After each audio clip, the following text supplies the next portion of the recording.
Hello guys, in today's video I'm going to show you how to fix Rocket League not responding easy and quick. If you want to fix this problem, it's easy.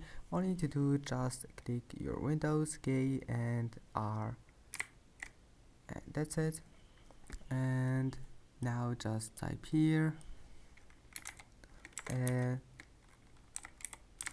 type this command here, and this command, type it here, and then click OK. And now just scroll down until you find the Epic Games launcher, and then click Save it, and here we'll find Web Cache. Now just click on it, right click on it and click Delete, and after that just go back to your Epic Games, go to library,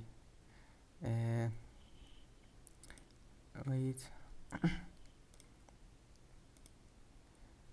open your library, and here you will find the